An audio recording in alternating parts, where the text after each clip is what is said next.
Hello everybody, welcome back to another Arc Raiders video where I'm going to be giving you 10 tips and tricks to help you become a better player in Arc Raiders. Now these tips are going to be more for beginner casual players. If you're already max level with over 200 hours, then you probably know all of this stuff already. But for the people still learning this game and you're trying to get a little bit better, I have a few tips that can help you during your journey. Now we're going to start with something basic, and that is how to use a zipline correctly. So when I first started playing this game, if I wanted to go up on the zip line, I usually think if I just look straight, press it, it would go up, but then it kept bringing me down. So I noticed that in order for you to go up or down, you have to be looking that direction before you hit the rope. So if we're looking up, you can see now it brings us up. And then obviously if you're looking down, it would bring you down.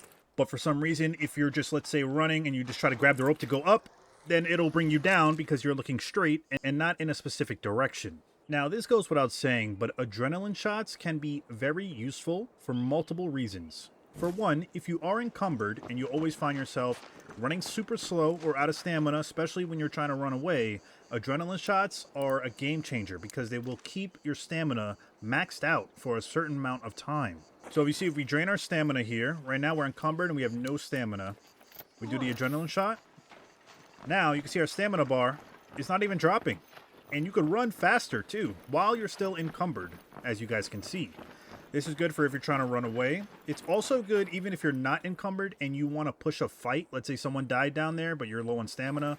Disinject it and just head on to the fight if you wanted to third party it.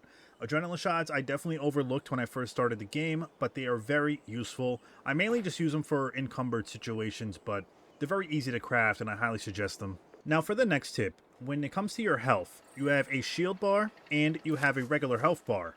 Now, depending on what shield you have is how much damage reduction you take.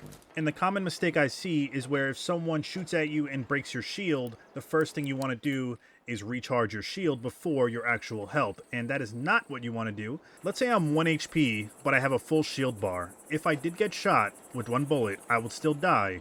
Because although the shield protects you, it only gives a certain damage reduction, but you're still taking damage to your regular health regardless of your shield. So when you get into a battle, make sure you guys heal your regular health first and then your shield afterwards. That way if you get pushed, you have a better chance if you have more regular health. Tip number 4 is you should really use Raider flares more often. Now, I thought when I first seen it that it was more of like a troll. I didn't really know what you can do for it. But you can actually trick teams, and I'm sure you guys seen videos of how it works.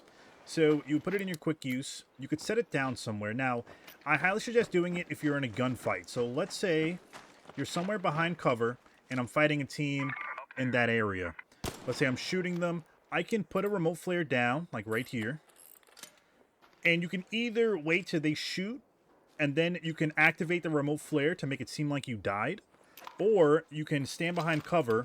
If you're with a teammate, have them shoot up a little bit, make it seem like you're getting third-partied, and then you can set off the flare, and then to them, over there, it looks like you died, and then they will most likely start pushing, and that's when you can prepare around the corner, so when they push, you can just light them up. So, as you know, whenever a player dies, a flare automatically goes up, so you can use this to your advantage to trick the team that you either went down or that you got third-partied, so that way they can come out of cover, try to push you, and you have the advantage on them. Tip number 5 is not a super important tip, but just in case you didn't know, if you hold down your wheel where you ping, you can see on the right side it says ping voice heard by, and it'll either be squad only or all raiders. This means if you were to, let's say, ping a building, Up there. and your character talks and says up there, if you have it on all raiders, other raiders can hear you pinging. So make sure it is on squad only. And same if you do the emote wheel, so like don't shoot. Don't shoot! You can change the loudness of it on the right hand side. If you hold up on the pad and square, you can change it to automatic, loud, or subtle if you want it to be low. I just keep it on automatic, and for the ping, I just keep it on squad only. So here's something I'm sure you guys know very well, is you can go into a match using a free loadout. When you go in and when you escape, you come back with the free loadout augment, and what you can do with this augment is trade it in for a free green triangle if you want to add more augment spots. So if you go to the traders, you go to clinic, and I believe right here you can see required resources is 1 free loadout augment. So you can trade it in for an actual looting augment, or you can do it for a combat augment, or you can do it for a tactical one. It only works for the green ones. It will not work for the blue ones. But it's an easy and free way to get more augments without you having to actually buy them with the coins. And as I said, if you're late in the game, you won't really need this tip, but it does come in handy for newer players. Tip number 6. Did you know that you can scrap or sell multiple items at one time?